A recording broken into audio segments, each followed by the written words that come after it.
Bonjour à toutes et à tous, ma team Kiefer, j'espère que vous allez bien.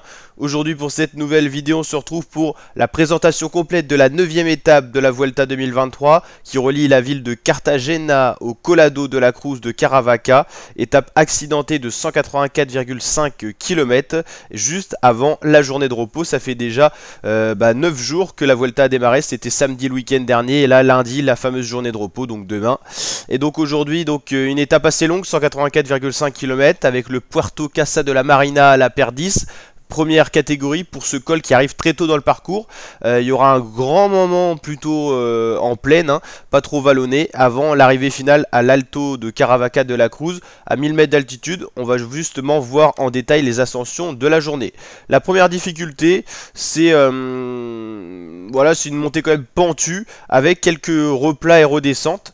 La première partie est assez roulante, après il y a une partie pentue avec des pourcentages moyens sur des kilomètres autour de 6-7% et ensuite il y a un replat avant des repassages avec des pentes à plus de 12%. La montée finale est très irrégulière comme on peut le voir sur le profil et les derniers pourcentages sont assez impressionnants. Dans les 5 derniers kilomètres on a des passages à 17, 20, 16%. Ça c'est les pourcentages très pentus, très raides qu'on a l'habitude de voir sur la Vuelta, ce qui pourrait occasionner des écarts, des pentes irrégulières comme ça. On pense à des coureurs comme Joao Almeida qui aiment bien trouver leur rythme, leur tempo. Et ben là c'est compliqué, ça favorise plutôt des coureurs punchers qui aiment bien les accélérations, les décélérations. On peut penser à des Roglic, Vingegaard qui sont plutôt en forme, donc qui pourraient s'illustrer. Remco Evenepoel par exemple, lui qui aime bien lisser son effort en tant que rouleur expérimenté, c'est pas terrible non plus pour lui, donc c'est pas un parcours qui l'avantage forcément. Au niveau du général, pour l'instant, Sepkus est maillot rouge. La Jumbo-Visma survole un peu cette Vuelta. Sepkus, il faut savoir qu'il a fait le Giro, le Tour de France et la Vuelta. Il est capable de gagner une étape sur la Vuelta et en plus d'être maillot rouge, ça monte sa forme olympique. Je ne sais pas comment il fait pour être aussi fort. Marc Soler, c'est plutôt pas mal. Il pourrait devenir le leader de la UAE, mais ils ont quand même 3 coureurs, Juan Ayuso et Joao Almeida. Lenny Martinez, toujours 3e et meilleur français de cette Vuelta. C'est le seul dans le top 10 et c'est le seul qui peut atteindre le top 10 tout simplement parce que les autres sont totalement relargués. À noter que Soler, Martinez et Kuss sont un petit peu là parce qu'ils ont eu affaire à l'échappée des 40 qui leur ont permis de reprendre du temps sur les principaux favoris.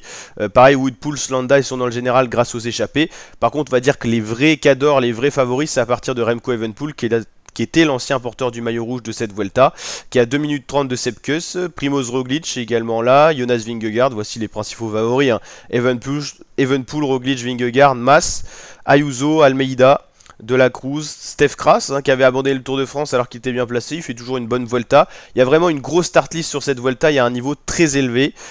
Hugh Carty, Vlasov, Uchtebroek, Cepeda, Juan Pedro Lopez, Rubio, Buitrago, les petits Colombiens là.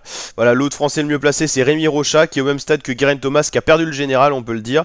Geraint Thomas visera peut-être les victoires d'étape. Caruso un peu relargué aussi, comme Higuita, Burman, Bardet loin aussi. Ça montre le niveau un petit peu qu'il y a sur cette Vuelta et sur ce Tour d'Espagne. Bernal toujours pas au mieux. Et puis il y a eu pas mal d'abandons parce qu'on avait 176 coureurs au programme.